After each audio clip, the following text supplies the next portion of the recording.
Hey guys, this is Mersadies with Trim Podcast.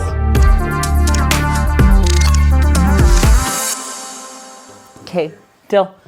Hey, this is Mersadies with Trim Podcast. I am also the CEO and co-founder of The Fellas. I'm here today with Koa. Koa is my first investor into The Fellas, my first partner. He owns his own Fellas in Orem. And I'm here today to just kind of talk about like how we kind of got started and introduce you to this awesome individual and why he is one of the first investors and kind of got this whole thing started as far as growth goes. So Koa, talk to me a little bit about why did you even choose barbering? That's a good question. I don't think I super chose barbering as much as like I just needed something else to do. I worked like 5 years at call centers. So I was doing customer service. I did a lot of just like over the phone, like introduce myself, like, you know, fixing people's problems. I thought because I was good at it too, that I should have like stayed doing that, except for the fact that I hated it so much and it like sucked the life out of me. And I remember like waking up every day and like not wanting to go to work and like just resisting so badly like the job. And then my cousin, my uncle started going to barber school, and I got kind of like excited about it then because they were just like, man, you'd be perfect for it. It'd be so fun. Yeah. And then my dad decided to go too. Kind of like a little further back, he was working corrections up in Gunnison or down in Gunnison. And he had a guy that he worked with in corrections that quit, and he owned a barbershop and got started with all of that and like changed his life. And so constantly like be telling the family and us like the story of how he got started and like what it feels like. It's like doing a favor for your friend. He would always say that. It's like getting paid to like hang out with your buddies. And I think that like I took that to heart because I was like, well, I'm good at talking to people. I can solve problems and stuff. So yeah, the whole family started going. My dad, my cousin, my uncle, and I just didn't want to get left out. So I had to go and get my GED when I was 25. Like I was like, I felt like a dumbass up until that point too, because like everything before that was just like, oh, maybe I could be a cop. Like, no, you need your GED. And so I'm like 25 and I'm like trying to tutor myself, and like my wife's helping me out a ton. She was just my girlfriend at the time, and like we were grinding it out, and I passed my math test. I passed every test first try. I passed my math. You need like 146 to pass, and I got 147 on math. It's a pass. Yeah, blew my mind. Honestly, I got in the car and freaked out. And then went to barber school, and I was going with my dad and my cousin, my uncle, and it was really like special. Were you guys like commuting together too at the same time? No, because I still had to have a job. My dad had, my stepmom was still working, and so he was like... He was able to do it like full time. Yeah, and he stopped doing the correction stuff. He worked for the courthouse and ended up going over to do like troubled youth stuff, and then she started doing that, and then he just went full-time barber school. Same with my cousin, my uncle. Everybody else had sugar mamas except for me.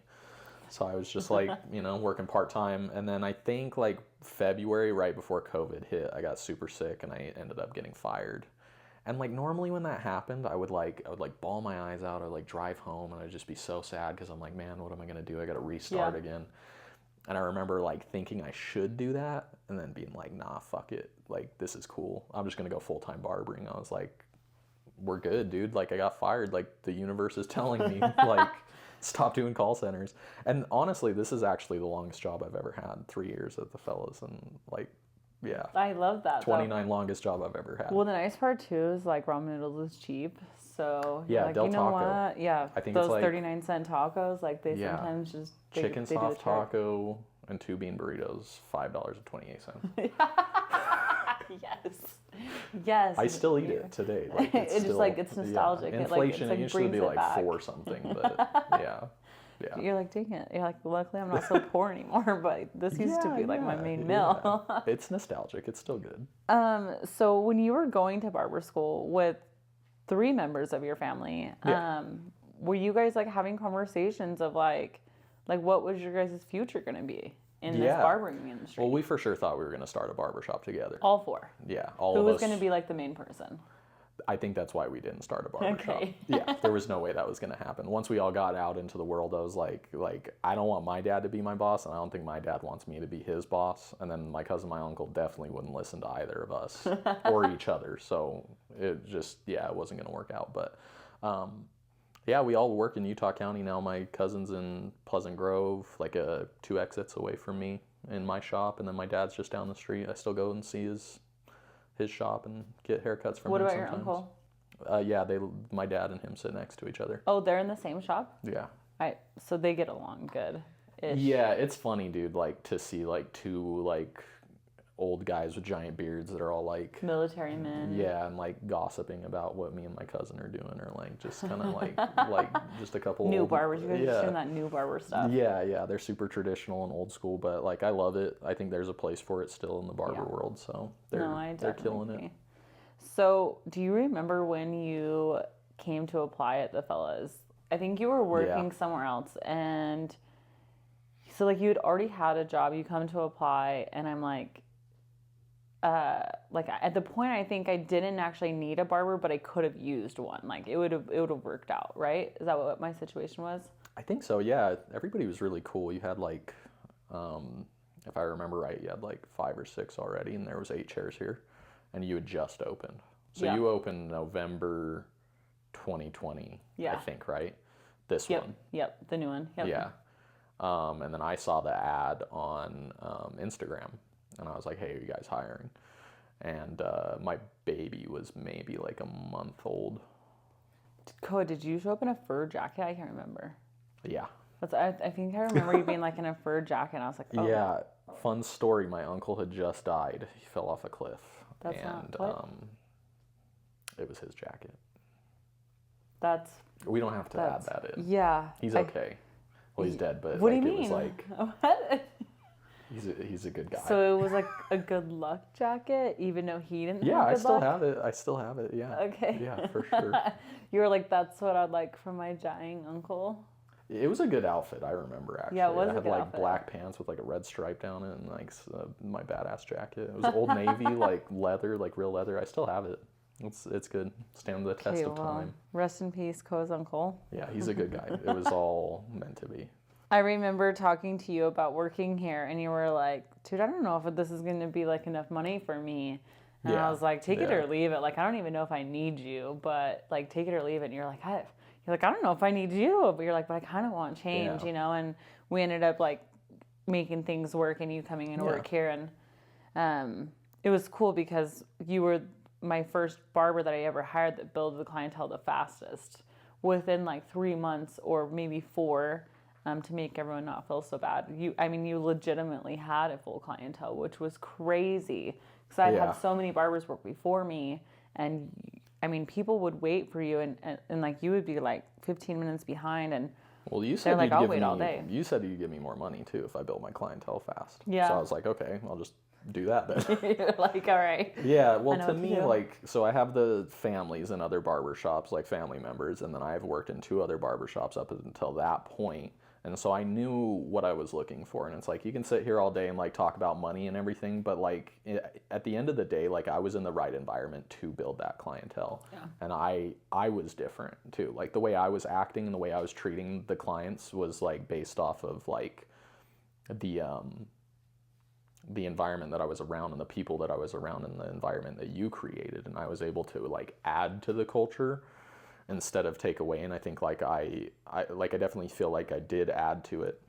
I was talking to Orem's police chief about that, and he said the people you hire add to your culture, and if they take away from your culture, that's bad. But like whoever you hire, whoever's in there needs to be adding to what you want in your culture. And I think that's like how I've just hired people, and we have our values and stuff, and like I know what it did for me, and money came like it always does. I'm now making more money than I ever have before, but what's most important to me is that I'm in an environment now that like I'm happy in, and like there's good vibes around me, and there's good people around me, and people that support me, and like it's not like that sales job where you're like, I don't want to wake up and go to work. Well, I literally have not missed a day of work since I think I got like COVID my first couple months or something, and Yeah. I was like back and forth. I was like every other day kind of thing, and like once I got over that, in the last 3 years I haven't missed a day, and it like just shows you, I think, like how much this means to me, how much Yeah. the clients mean to me.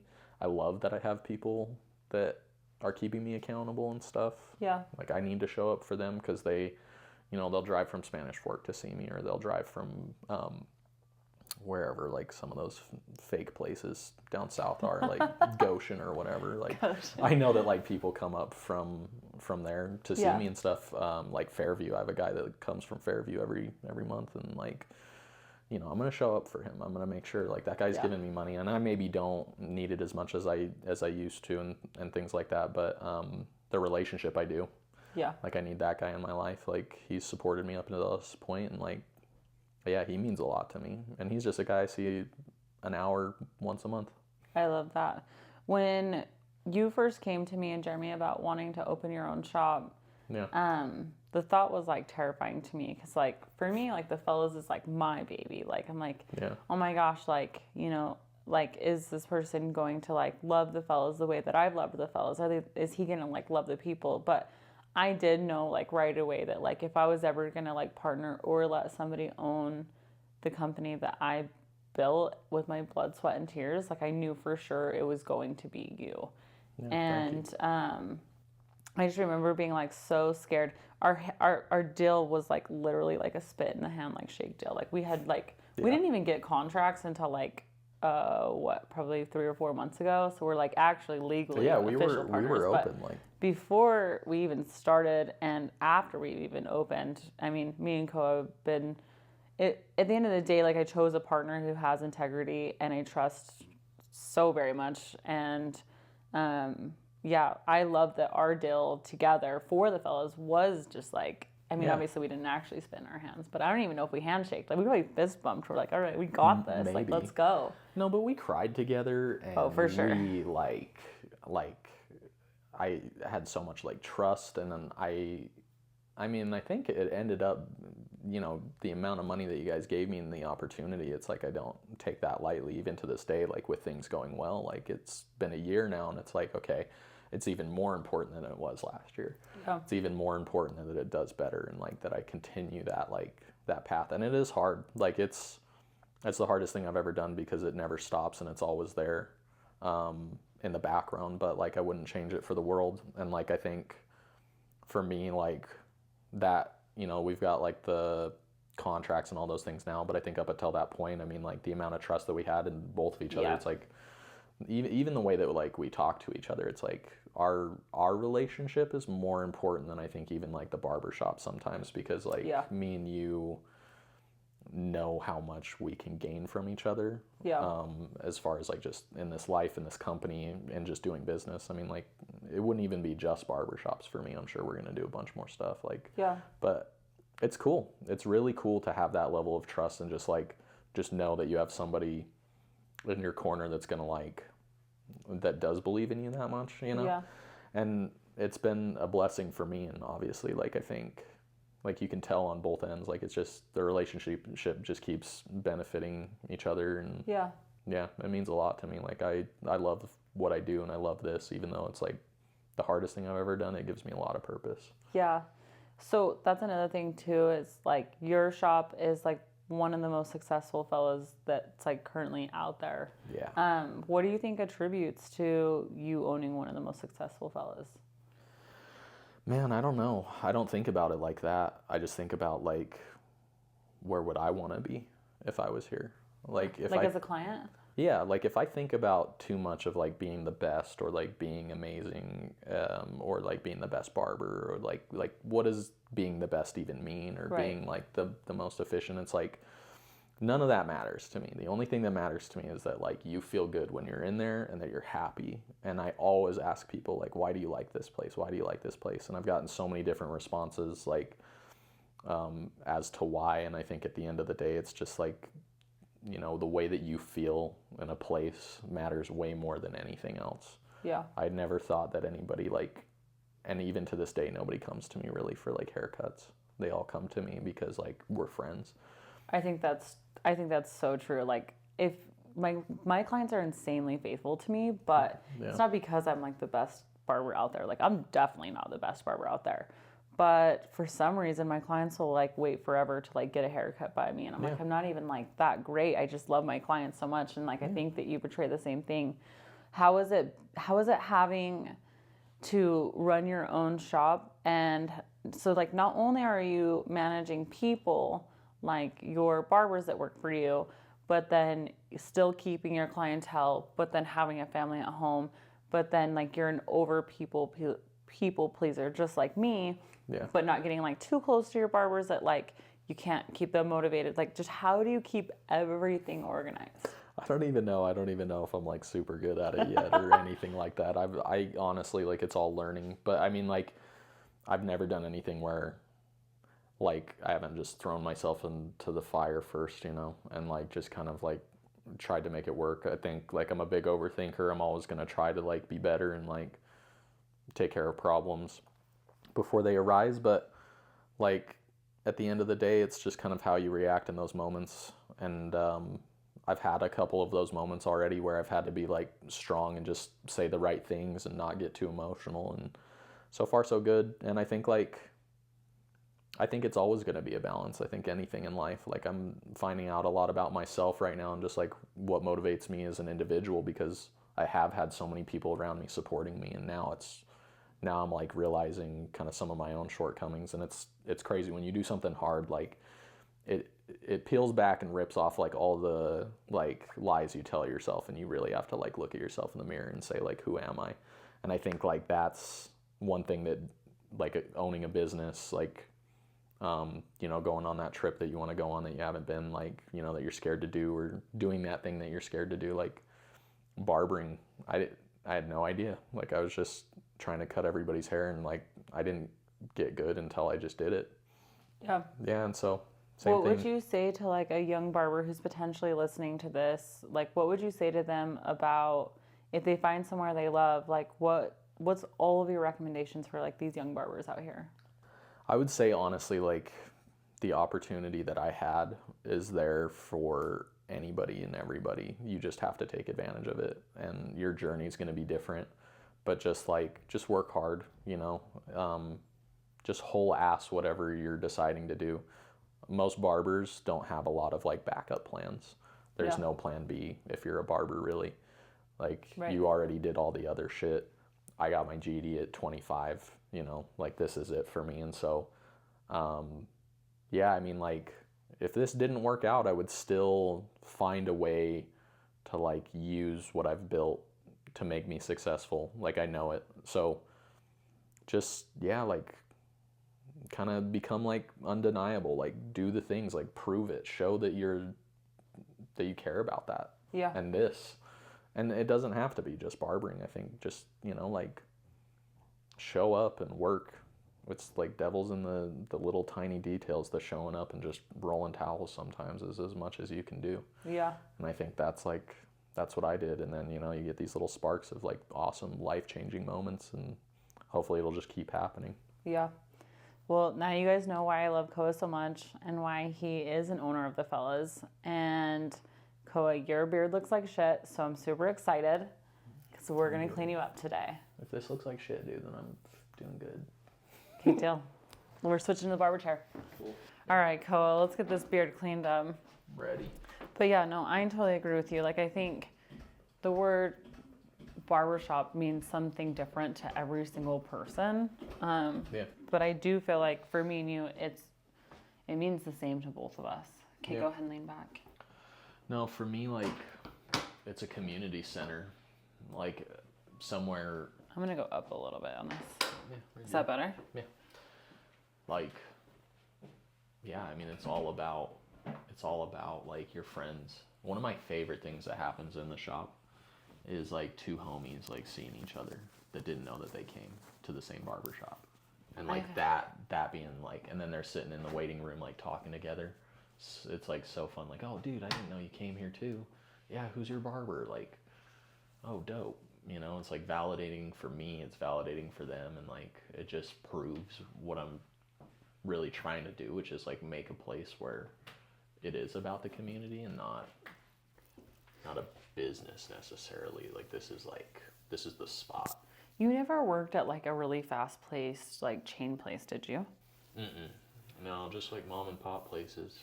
Yeah, so like I never had worked at a barbershop before, so like I didn't know what really a barbershop really was. I just knew what it was like to work in like more of a fast-paced like chain place. Yeah. Which was like good because like I was able to get like all my bad haircuts out of the way. Like I learned how to like get speed, but then I started to realize that like these people that I was like meeting, like their friendships were like so much more than just like friendships. Like these people were like rooting for me. Yeah. And becoming actual friends. And like I even had a client die and I even got to do his hair after he died. So it's like you realize like this is like friendship till death that you end up with your clients, which is super and his cool. son's still around and his son's friends around, and like they're a big part of this place now too. And like human beings, I think, are like one of the coolest things in the world. And like you just, with everything that's like advancing and happening nowadays, like you're not oftentimes like surrounded by like humans and like really able to sit down, like not be on your phone. Like you can't. Is that too hot, Koa? No, it's good. You can't really like, you can't be on your phone at the shop, you know, like. How many people like get to be in an industry where like you get just that person's like undivided attention for that full 30 minutes or an hour or whatever it is. Like you're exactly. not like everywhere you go, like people are on their phones and they're like not connecting with you, and to be able to have like that intimate connection with your client is just like so huge. But I think that's I one thing I want to like for sure mention in this podcast is that you in your first year of business won Business of the Year in Orem, which is obviously insane due to the fact that how many people, what's the population in Orem? Like I think it's like almost a couple 100,000, I think. Which is insane. Like that's not a small town. It's not. It's a city. It's a literal city. And you're talking about, you know, I don't know how many businesses are in Orem, but the fact that you won Business of the Year is like just, it truly goes to show like that you really do embody like the fellas, and it just reminds me constantly like why I was like, yes, you embody the fellas and believe in like what I believe in and all of those things. Yeah.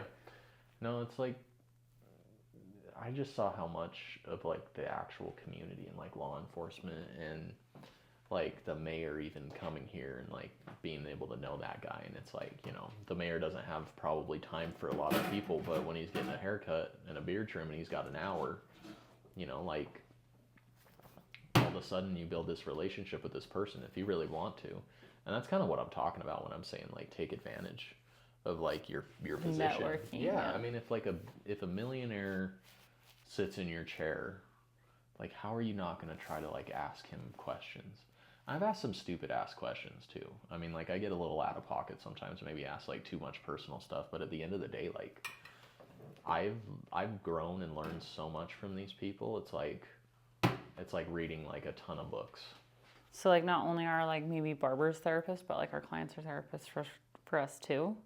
Yeah, well, or mentors or whatever you want to make that relationship. And I think, you know, as a barber, you get that chance every time somebody sits in your chair. And if you can get a millionaire to tell you how he made $1 million, you know, you don't have to pay for his course or whatever he actually ends up paying you. Do you think that your girls will get into barbering?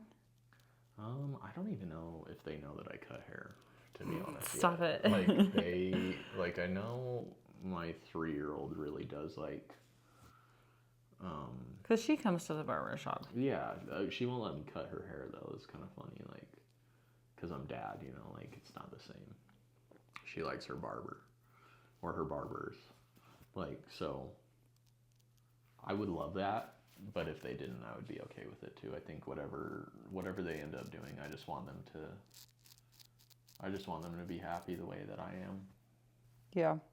Do you think opening your own shop and like going through what you went through, because it's not like opening your own shop was easy, even though you partnered with me, you still had to have had like your own fights, your own struggles, your own everything. Yeah. Do you think like a big driving factor is your girls?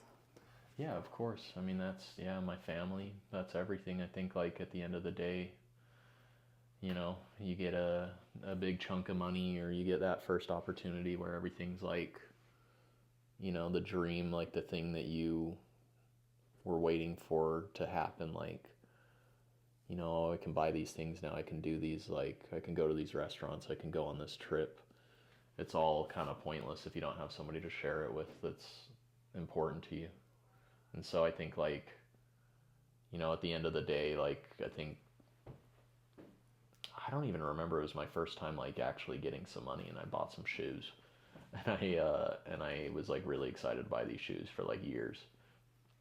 And then we went to a nice restaurant, and I just remember driving home from the restaurant. It was, like, a nice, like, spring day, and I just, like, there was nothing else to do other than to, like, take my girls to the park and just, like, enjoy watching them play and, like, have fun. And so, I had all that money, I had the shoes, I got the nice dinner, all these things that were in my head, like, okay, once I finally get paid, once I finally, like, open this business, I have this opportunity.